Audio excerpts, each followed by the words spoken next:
ಅತ್ತಿಗೆ ಏನ್ ಮಾಡ್ತಾ ಇದ್ದೀರಾ? ಯಾಕೋ ಇವತ್ತು ತುಂಬಾ ಹಸಿವಾಗ್ತಿದೆ. ಬೇಗ ಬೇಗ ಊಟ ಕೊಡ್ತೀರಾ? ಸಾಗರ್, ಅಷ್ಟೊಂದು ಹಸಿವಾಗ್ತಿದೆಯೇನೋ? ಸರಿ, ಕೈಕಾಲು ತೊಳ್ಕೊಂಡು ಕೂತ್ಕೋ, ನಾನು ತಟ್ಟೆಗೆ ಅನ್ನ ಹಾಕೊಂಡ್ಬರ್ತೀನಿ, ಸರಿನಾ? ಅಮ್ಮ, ನೀನು ನಮ್ಮನ್ನ ತಬ್ಬಲಿಗಳನ್ನಾಗಿ ಮಾಡಿ ಸತ್ತು ಸ್ವರ್ಗ ಸೇರ್ಕೊಂಡೆ. ಆದ್ರೆ ದೇವರು ಅಮ್ಮನ ರೂಪದಲ್ಲಿ ಹತ್ತಿಗೆಯನ್ನ ಕೊಟ್ಟು ಅಮ್ಮನ ಸ್ಥಾನವನ್ನು ತುಂಬುತ್ತಿದ್ದಾನೆ. ದೇವರೇ, ಈ ನನ್ನ ತಾಯಿಯ ಮಮತೆಯನ್ನು ಸದಾ ಕಾಲ ಚಿರಾಯುವಾಗಿ ಇರುವಂತೆ ಮಾಡಪ್ಪ. ಅದೇ ನಾನು ನಿನ್ನಲ್ಲಿ ಬೇಡಿಕೊಳ್ಳುವ ಭಿಕ್ಷೆ.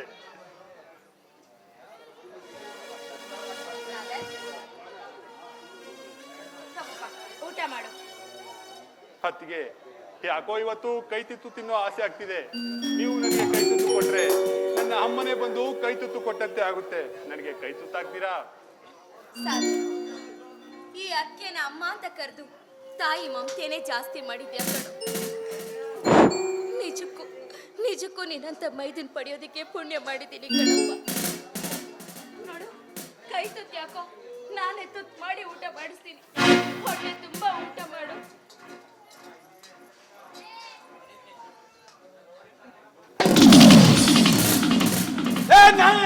ನಾಲ್ಕದಿಲ್ವ ತುತ್ತು ಮಾಡಿ ತಿನ್ಸೋದಕ್ಕೆ ಹುಟ್ಟಿದಂತೆ ತನ್ನ ಬಲಿ ತೆಗೆದುಕೊಂಡ ಕ್ರೂರಿ ಇವನು. ಅಣ್ಣ ಅಣ್ಣ, ಏ ಸಾಗರ್, ನಿಂಗ್ ತುತ್ತು ಮಾಡಿ ತಿನ್ಸೋದಕ್ಕೆ ನನ್ನ ಹೆಂಡತಿನೇ ಬೇಕಾಗಿತ್ತಲ್ಲ.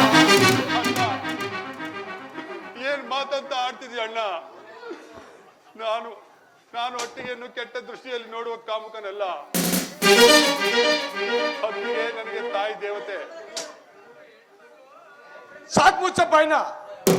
ತಾಯಿ ಅತ್ತಿಗೆ ಅಕ್ಕ ತಂಗಿ ಬಾಂಧವ ನಿಂಗೆ ಗೊತ್ತೇನೋ? ಅಣ್ಣ, ನೀನೊಬ್ಬ ಕಾಮ ಪಿಶಾಚಿ. ಯಾಕ್ರೆ ಹೀಗೆ ಏನೇನೋ ಮಾತಾಡ್ತಿದ್ದೀರಾ? ಸಾಗರ್ ಏನ್ ತಪ್ಪು ಮಾಡಿದಾನೆ ಅಂತ ಅವ್ರ ಮೇಲೆ ಕೂಗಾಡ್ತಿದ್ದೀರಾ ನೀವು? ಏನ್ ತಪ್ಪು ಮಾಡ್ದ ಅಂತ ಕೇಳ್ತೀಯ? ನಿಂಗ್ ನಾಚಿಕೆ ಆಗೋದಿಲ್ವಾ? ಇವತ್ ನಿನ್ ಕೈಯಾರ ತುತ್ತು ಮಾಡಿ ತಿನ್ಸು ಅಂತಾನೆ. ನಾನು ಬೆಡ್ರೂಮ್ ಹೋಗ್ತೀಯ? ಅಣ್ಣ, ಏನ್ ಮಾತಂತ ಆಡ್ತಿದ್ಯ ಅಣ್ಣ? ನಾನಂತ ಅವಿವೇಕ ಅಲ್ಲಣ್ಣ. ನ್ಯಾಯ ನೀತಿ ಧರ್ಮಕ್ಕೆ ಹೆಸರಾಗಿರೋ ಧರ್ಮರಾಜ್ ಮಗ ಅಣ್ಣ. ಹೊಲಸು ತಿನ್ನೋ ಹಂದಿ ಅಲ್ಲಣ್ಣ, ಹೊಲಸು ತಿನ್ನೋ ಹಂದಿ ಅಲ್ಲ. ಏ, ನೀನು ಹೊಲಸು ತಿನ್ನೋ ಗುಳ್ಳನರಿ ಅಂತ ನನಗ್ ಚೆನ್ನಾಗ್ ಗೊತ್ತು ಕಣ. ಏನಂದೆ? ನ್ಯಾಯ ನೀತಿ ಧರ್ಮಕ್ಕೆ ಹೆಸರಾಗಿರುವ ಧರ್ಮರಾಜನ ಮಗ ಅಂದ್ಯ. ಆ ಯೋಗ್ಯತೆ ನಿನ್ಗಿದೇನು? ಈ ಮನೇಲಿರೋ ಯೋಗ್ಯತೆ ನಿನ್ಗಿಲ್ಲ. ಮೊದ್ಲು ಮಲ ಬಿಟ್ಟಾಚೆ ತೊಲಗೋ. ಅಪ್ಪಾಜಿ, ನೋಡಿದಿರ ಅಪ್ಪಾಜಿ ಅಣ್ಣನ ಆಡಿದ ಮಾತುಗಳನ್ನ? ನಾನೇನ್ ತಪ್ಪು ಮಾಡಿದ್ದೀನಿ? ನನಗೆ ಯಾಕೆ ಈ ಶಿಕ್ಷೆ? ಸಾಗರ, ಏನ್ ನಡೀತಿದೆ ಈ ಮನೆಯಲ್ಲಿ? ಏ ಆದರ್ಶ, ಏನ್ ನಡೀತಿದೆ ಈ ಮನೆಯಲ್ಲಿ? ಸಾಗರ ಏನ್ ತಪ್ಪಾಡ್ದಂತ ಮನೆಯಿಂದ ಹೊರಗೋಗ್ತಾ ಇದೆಯೋ? ಸಾಗರ, ಏನಪ್ಪ ಇದೆಲ್ಲ? ಏನ್ ನಡೀತಿದೆ? ಅಪ್ಪಾಜಿ, ಏನಂತ ಹೇಳಲಿ ಅಪ್ಪಾಜಿ? ಅಣ್ಣ ಈ ದಿನ ಯಾಕೆ ಈ ರೀತಿ ಆಡ್ತಾ ಇದ್ರಂತ ನನಗಂತೂ ಗೊತ್ತಿಲ್ಲ. ಆದ್ರೆ ನಾನು ಯಾವ ತಪ್ಪು ಮಾಡಿಲ್ಲ ಅಪ್ಪಾಜಿ, ನಾನು ಯಾವ ತಪ್ಪು ಮಾಡಿಲ್ಲ. ಅಣ್ಣ, ಅಳ್ಬೇಡ ಅಣ್ಣ, ಸಮಾಧಾನ ಮಾಡ್ಕೊ. ನೀನ್ ಯಾವ ತಪ್ಪನ್ನು ಮಾಡಿಲ್ಲ ಅಂತ ನನಗ್ ಚೆನ್ನಾಗ್ ಗೊತ್ತಣ್ಣ. ಆದ್ರೆ ಈ ಮನೆಯಲ್ಲಿ ಯಾವಾಗ್ಲೂ ರಾಮ ಲಕ್ಷ್ಮಣರಂತೆ ಇದ್ದ ನೀವು ಇವತ್ ಯಾಕಣ್ಣ ಈ ರಾಮ ರಾವಣರಂತೆ ಆಡ್ತಾ ಇದ್ರಲ್ಲ? ಯಾಕಣ್ಣ, ಯಾಕೆ?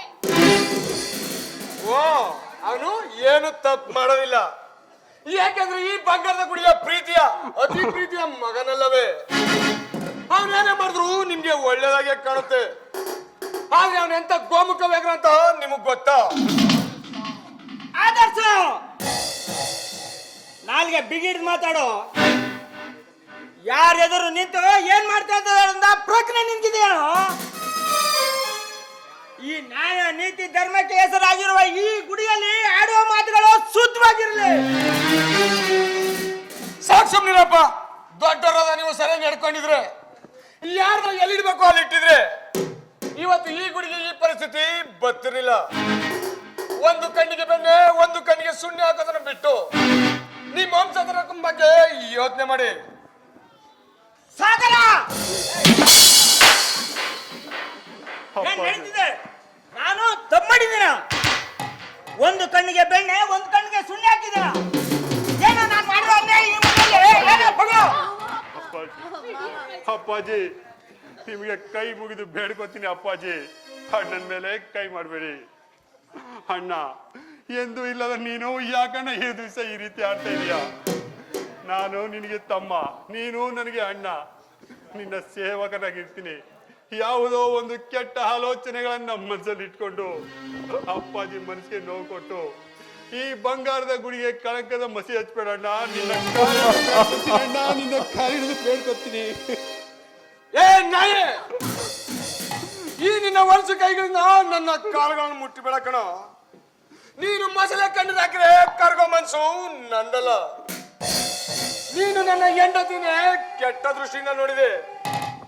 ಈ ಮನೆ ಮಾನ ಮರಿಗೆ ಬೀದಿ ತರೋಕೆ ನಾನ್ ಬಿಡಲ್ಲ.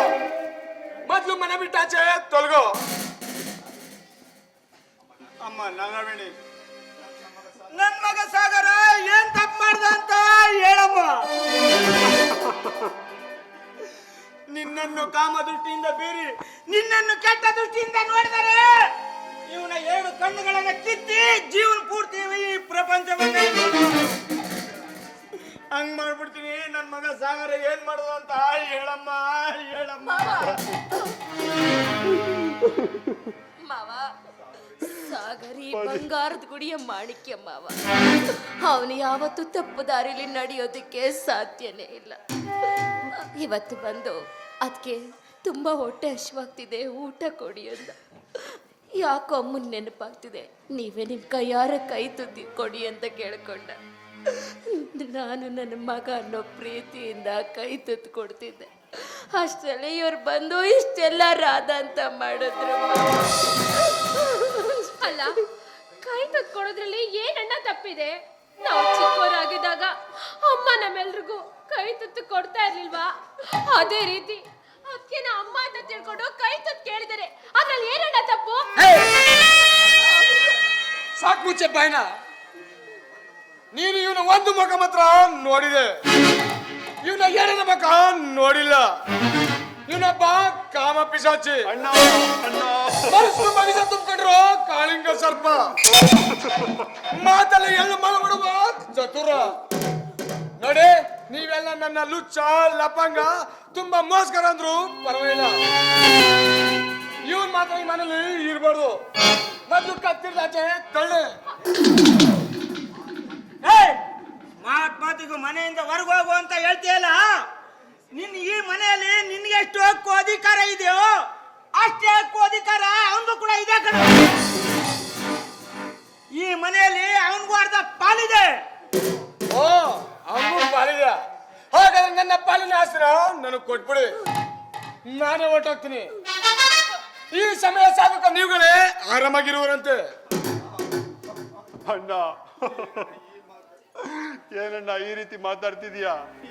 ಈ ಬಂಗಾರದ ಗುಡಿಯನ್ನು ಭಾಗ ಮಾಡಿ ಕಳಂಕದ ಮಸಿ ಹಚ್ತೀರಾ? ಹಾಗಾಗ್ಬಾರ್ದು. ಹಾಗಾಗುವುದಕ್ಕೆ ನಾನು ಬಿಡೋದಿಲ್ಲ. ಈ ಗುಡಿ ವಂಶ ಪಾರಂಪರೆಯಾಗಿ ಘನತೆ ಗೌರವವನ್ನ ಎತ್ತಿ ಹಿಡಿಯುತ್ತಾ ಬಂದಿದೆ. ಈ ಮನೆ ಆಸ್ತಿ ಭಾಗ ಆದ್ರೆ ಈ ಹತ್ತೂರಿನ ಜನ ಭಿಕಾರಿಗಳಾಗ್ತಾರೆ. ಹಾಗಾಗ್ಬಾರ್ದು. ಅಪ್ಪಾಜಿ, ಈ ಅರಮನೆ ಋಣ ನನ್ನ ಪಾಲಿಗೆ ತೀರಿ ಅಪ್ಪಾಜಿ. ನಾನು ಮನೆ ಬಿಟ್ಟು ಹೋಗ್ತೀನಿ ಅಪ್ಪಾಜಿ, ನಾನು ಮನೆ ಬಿಟ್ಟು ಹೋಗ್ತೀನಿ. ಅಯ್ಯೋ ದೇವರೇ, ತುಂಬಿದ ಹಾಲಿಗೆ ಹುಳಿ ಹಿಂಡಿದವರು ಯಾರಪ್ಪ?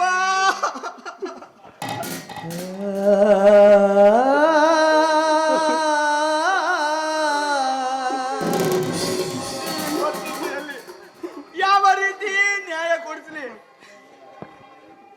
ಈ ಮನೆಯ ಮಗನಿಗೆ? ನನ್ನಿಂದ ನ್ಯಾಯ ಕೊಡ್ಬೇಕಾಗಿಲ್ಲ ಅಂತಾರೆ ಈ ನ್ಯಾಯದ ಕಡೆಯಲ್ಲಿ ಕುಳಿತು ತೀರ್ಪು ಕೊಡ್ಲಾರೆ. ಆ ಅಗತ್ಯನ ಕಳೆದುಕೊಂಡಿದ್ದೇನೆ. ಹಾಗೆ ಈ ಕಟಕಟೆಯಲ್ಲಿ ಕುಳಿತು ತೀರ್ಪು ಕೊಡೋದಿಲ್ಲ. ಇದು ನನ್ನ ಕುಲದವ್ರ ಮೇಲೆ ಆಣೆ.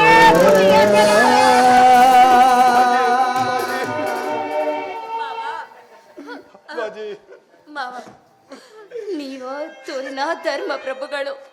ನೀವೇ ಇಂಥ ನಿರ್ಧಾರ ಕೈ ಹಾಕಿದ್ರೆ ಹೇಗೆ ಮಾವ? ಅರೆ ನೋಡಿ, ನಿಮ್ಮ ಕೈ ಮುಗಿತೀನಿ, ನಿಮ್ದಮ್ಮ ಯಾಕೇನ್ರಿ ಈ ಮನೆ ಮನಸ್ಗಳಿಗೆ ಬೆಂಕಿ ಹಚ್ಚೋ ಅಂತ ಕೆಲಸ ಮಾಡಬೇಡಿ. ಏನ್ ಅಭಿಷ್ಕಳ್ಗೆ ಇಲ್ಲಿ ಮಾತಾಡ್ಬಿಟ್ಟೆ ಅಪ್ಪ ಅಂತ ಮಾವನ ಹತ್ರ ಕ್ಷಮೆ ಏಯ್! ಸಾಕು ಶೆಪಾಯ್ನ, ಅವ್ರ ನ್ಯಾಯ ಹೇಳಿದ್ರೆ ಏನೈತೆ? ನಾನೇ ಪಂಚಾಯತ್ ಕಟ್ಟ ಕೂತು ತೀರ್ಪು ಕೊಡ್ತೀನಿ. ಈ ಮನೆಗೆ ವಾರಿಸ್ತಾರ ನಾನೇ, ಈ ಹತ್ತೂರಿಗೆ ಮಡಿಯ ನಾನೇ. ಯೋಗ್ಯ ಹೋಗ್ತೀನಿ ಅಂತೇಳಿ ಇಲ್ಲೇ ನಿಂತಿದ್ಯಾ? ಮೊದ್ಲು ಮನೆ ಬಿಟ್ಟಾಚೆ. ಅಪ್ಪಾಜಿ ಅಪ್ಪಾಜಿ ಮುತ್ತಂತ ಮನೆ ಹೊಡೆದು ಚೂರಾಯಿತು, ತುಂಬಿದ ಹಾಲೊಳಗೆ ಹುಳಿಸೋಕಿತು. ಮುತ್ತಂತ ಮನೆ ಹೊಡೆದು ಚೂರಾಯಿತು.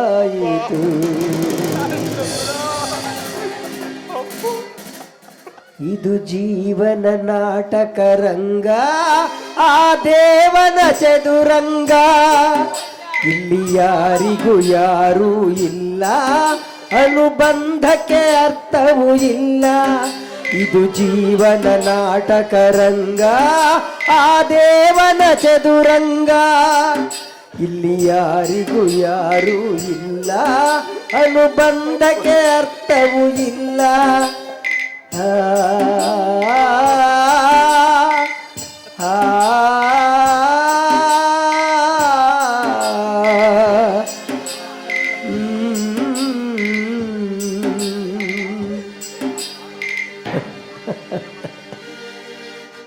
ಸಾಗರ, ನುಡಿದಂತೆ ನಡೆಯುವ ಮಗ ನೀನು ಆಗಿದ್ರೆ ಈ ಮನೆಯಲ್ಲಿ ಏನು ತೆಗೆದುಕೊಳ್ಳದೆ ಹುಟ್ಟು ಬಟ್ಟೆಲೆ ಹೊಡ್ತೀಯ.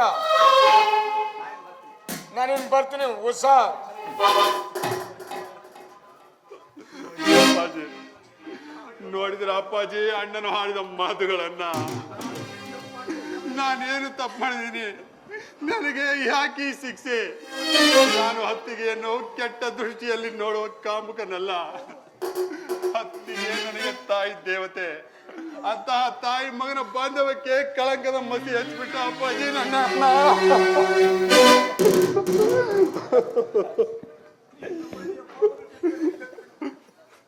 ಸಾಗರ, ನಿನ್ನ ಒಳ್ಳೆಯ ಭಾವನೆಗಳಿಗೆ ಬೆಲೆ ಇಲ್ಲ ಕಣೋ.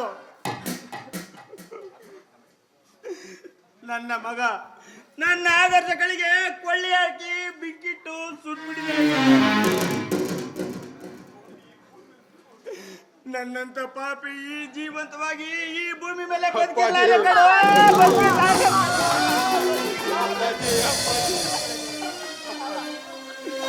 ಅಪ್ಪಾಜಿ ಅಪ್ಪಾಜಿ, ಅಣ್ಣ ತಪ್ಪು ಮಾಡಿದಾನೆ ನಿಜ, ಆದ್ರೆ ಅವನ ತಪ್ಪು ಅವನಿಗೆ ಅರಿವಾಗಿ ನಿಮ್ಮ ಕಾಲಿಡಿದು ಬೇಡಿಕೊಳ್ಳುವ ಸಮಯ ಬಂದೇ ಬರುತ್ತೆ ಅಪ್ಪಾಜಿ. ಕಾಲ ಕಳೆದಂತೆ ಬಿಸಿಗಳಿಗೆ ಹೋಗಿ ಅಮೃತಗಳಿಗೆ ಬಂದೇ ಬರುತ್ತೆ ಅಪ್ಪಾಜಿ. ನೀವು ಧೈರ್ಯ ತಗೊಳ್ಳಿ ಅಪ್ಪಾಜಿ, ಧೈರ್ಯ ತಗೊಳ್ಳಿ, ಧೈರ್ಯ ತಗೊಳ್ಳಿ ಅಪ್ಪಾಜಿ. ಅಯ್ಯೋ ಅಯ್ಯೋ ದೇವ್ರೆ, ನನ್ನಿಂದಾಗಿ ಈ ಮನೆ ಇಂಥ ಪರಿಸ್ಥಿತಿಗೆ ಬಂತಿಲ್ಲಪ್ಪ. ನನ್ನ ಸಂಸಾರದ ರಥದ ಕಡವಾಣಿನೇ ಕಳ್ಚಿ ದಿಕ್ಕು ತಪ್ಪಿ ಹೋಗ್ಬೇಕಲ್ಲ ದೇವ್ರೆ. ನನ್ನ ಬದುಕಿನ ಸಂಸಾರ ಬರಡಾಗಿ ಹೋಗ್ತಾ ಇದೆ. ಅಯ್ಯೋ ಅಯ್ಯೋ, ನನ್ನ ದೃಷ್ಟಿಯಿಂದ ಹಿಂಗೆಲ್ಲ ಆಗೋಯ್ತಲ್ಲ ದೇವ್ರೆ. ನಾಗವೇಣಿ, ನೀನ್ಯಾಕಮ್ಮ ಚಿಂತೆ ಮಾಡ್ತೀಯ? ನೀನು ಈ ಮನೆಯ ಜ್ಯೋತಿಯಾಗಿ ಜ್ಯೋತಿ ಬೆಳಗಲು ಬತ್ತಿ ಹಾಕಿ ತೈಲ ಹಾಕಿ ಹಚ್ಚಿದೀಯ. ಆದರೆ ಭಯಂಕರದ ಬಿರುಗಾಳಿ ಎದುರಿಗೆ ಬಂದರೆ ಆ ಜ್ಯೋತಿ ಹೇಗೆ ತಾಯಿ ಉರಿಯುತ್ತೆ ಸಾಧ್ಯ? ನೀನು ಈ ಮನೆ ಬಿಟ್ಟು ಹೋಗಬೇಡ ಕಣ ಸಾಗರ. ಇದೆಲ್ಲ ನಮ್ಮ ಗಾಚಾರ ಅಷ್ಟೇ ಕಣೋ, ಗಾಚಾರ ಅಷ್ಟೇ ಕಣೋ ಸಾಗರ. ಅಣ್ಣ, ನನಗೆ ಯಾಕೋ ತುಂಬಾ ಭಯ ಆಗ್ತಿದೆ. ನಂದ ಗೋಕುಲದಂತಿದ್ದ ನಮ್ಮನೆ ದಿನೇ ದಿನೇ ತಳಪಾಯ್ದ ಗೂಡಾಗ್ತಿದೆಯಲ್ಲ. ಅಣ್ಣ ಅಣ್ಣ, ದಯವಿಟ್ಟು ನೀನು ಮನೆ ಬಿಟ್ಟು ಹೋಗ್ಬೇಡ ಅಣ್ಣ. ನೀನ್ ಮನೆ ಬಿಟ್ಟು ಹೊರಟೋದ್ರೆ ನನ್ನ ಅಪ್ಪಾಜಿನ ಯಾರನ್ನ ನೋಡ್ಕೋತಾರೆ? ಅದೇನಾಗುತ್ತೋ ಆಗ್ಲಿ, ದಯವಿಟ್ಟು ನೀನ್ ಮನೆ ಬಿಟ್ಟು ಹೋಗ್ಬೇಡ ಅಣ್ಣ. ಅಮೃತ, ನಿನ್ನ ಮನದಾದ ನೋವು ನನಗೆ ಅರ್ಥ ಆಗುತ್ತಮ್ಮ. ಆದ್ರೆ ಕೊಟ್ಟ ಮಾತಿನಂತೆ ನಡೆದುಕೊಳ್ಳಬೇಕಾದ್ದು ಈ ಬಂಗಾರದ ಗುಡಿಯ ಮಕ್ಕಳ ಕರ್ತವ್ಯ ಕಣಮ್ಮ. ನಾನು ಮನೆ ಬಿಟ್ಟು ಹೋಗ್ತಾ ಇರ್ಬೋದು ನಿಜ, ಆದ್ರೆ ಈ ಮನಸ್ಸು ತುಂಬಾ ಈ ಬಂಗಾರದ ಗುಡಿಯ ಮನಸ್ಸುಗಳೇ ತುಂಬಿರುತ್ತವೆ ಅಮ್ಮ. ಈ ಬಂಗಾರದ ಗುಡಿಯ ಮನಸ್ಸುಗಳೇ ತುಂಬಿರುತ್ತವೆ ಅಮ್ಮ.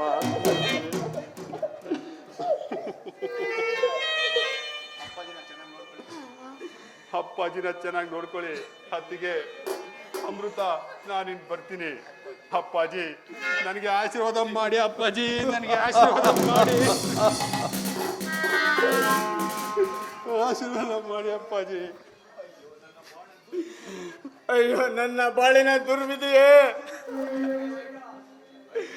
ಇದೆಂತ ಅಗ್ನಿ ಪರೀಕ್ಷೆ. ನನ್ನ ತಮ್ಮ ನನ್ನ ಮಗನನ್ನು ಕಾಪಾಡಲಾಗದ ಹೇಳಿ ಆಗ್ಬಿಟ್ಟೆ.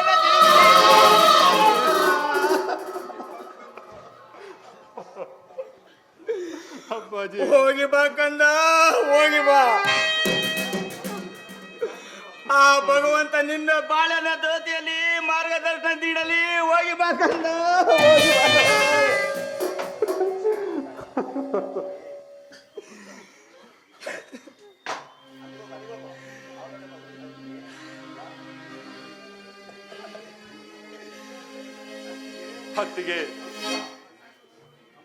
ಹತ್ತಿಗೆ ಅಮೃತ, ನಾನು ಹೋಗಿದ್ ಬರ್ತೀನಿ. ಅತ್ತಿಗೆ, ನನ್ನ ಜೀವನ ಅಪ್ಪಾಜಿನ ಚೆನ್ನಾಗಿ ನೋಡ್ಕೊಳ್ಳಿ. ನಾನಿನ್ ಬರ್ತೀನಿ. ಸಾಗರ, ಹೋಗ್ಬೇಡ ಕಣೋ, ಹೋಗ್ಬೇಡ ಕಣೋ. ಬಿಟ್ಟು ಹೋಗ್ಬೇಡ ಅಣ್ಣ. ನೀನು ಹೊರಟೋದ್ರೆ ನಾನು ನಿಜವಾಗ್ಲೂ ತಾಯಿಲ್ದಿರ ತಪ್ಪಲೆ ಆಗ್ಬಿಡ್ತೀನಿ. ಬೇಡ ಅಣ್ಣ, ನಮ್ಮನ್ನ ಬಿಟ್ಟು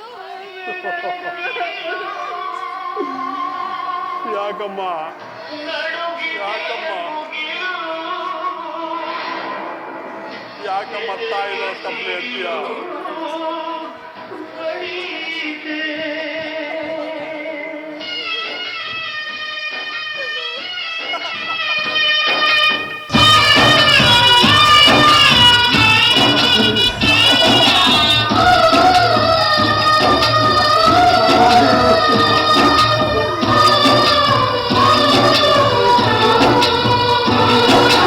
ಎದೆಗೆ ಸಿಡಿಲು ಪಡೆಯಿತೆ, ಮನದ ಮುಗಿಲು ನಡುಗಿತೆ, ಮಮತೆ ಪ್ರೀತಿ ತುಂಬಿದ ಮೋಡವು ಚೂರಾಯಿತೆ, ಹರಿಯಿತೆ ಕಂಬನಿ ಧರಿಯಿತೆ, ತಿಳಿಯದೆ ತಿಳಿಯದೆ.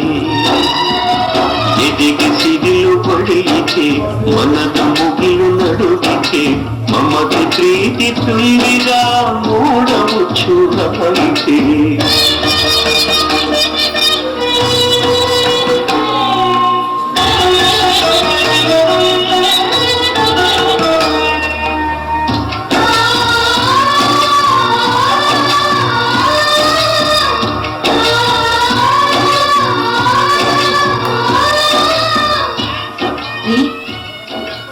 ಅವರೇನು ಮಾತಾಡಿದ್ರು ಅಂತ ಈಗಾಗಲೇ ಮನಸ್ಸು ಕೆಡ್ಸ್ಕೊತೀರಾ?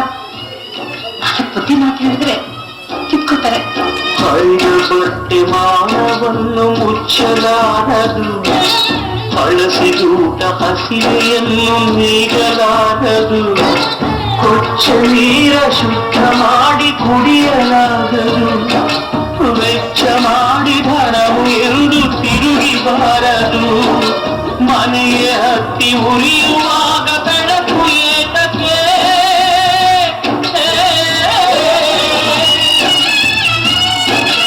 ಮನೆಯ ಹತ್ತಿ ಉರಿಯುವಾಗ ಬೆಳಕು ಏತಕ್ಕೆ, ಆ ಬೆಂಕಿಯಲ್ಲಿ ಬೆಲ್ಲದ ಮನಕ್ಕೆ ಬದುಕು ಏತಕ್ಕೆ, ಬದುಕು ಏತಕ್ಕೆ. ಎದೆಗೆ ಸಿಡಿಲು ಬಡಿಯಿತೆ, ಮನದ ಮುಗಿಲು ಮುಗಿಯಿತೆ, ಮಮತೆ ಪ್ರೀತಿ ತುಂಬಿದ ಮೋಡವು ಚೂರಾಯಿತೆ.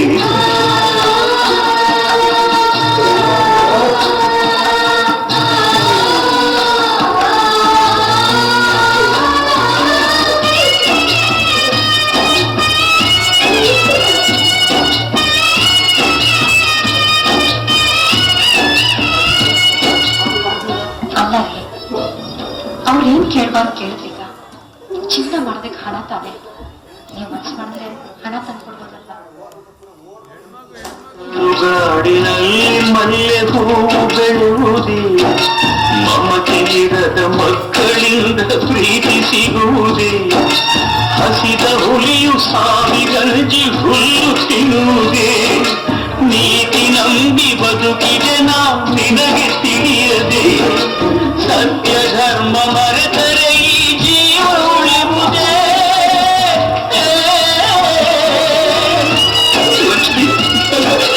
ಸತ್ಯ ಧರ್ಮ ಮರೆತರೆ ಈ ಜೀವ ಉಳಿಯುವುದೇ ನಾ ತಪ್ಪು ಹೆಜ್ಜೆ ಇಟ್ಟ ಕ್ಷಣವೇ ಮರಣ ಬಾರದೆ ನನಗೆ ಮರಣ ಬಾರದೆ ಸಿಡಿಲು ಬಡಿಯಿತೆ ಮನದ ಮುಗಿಲು ನಡುಗಿದೆ ಮಮ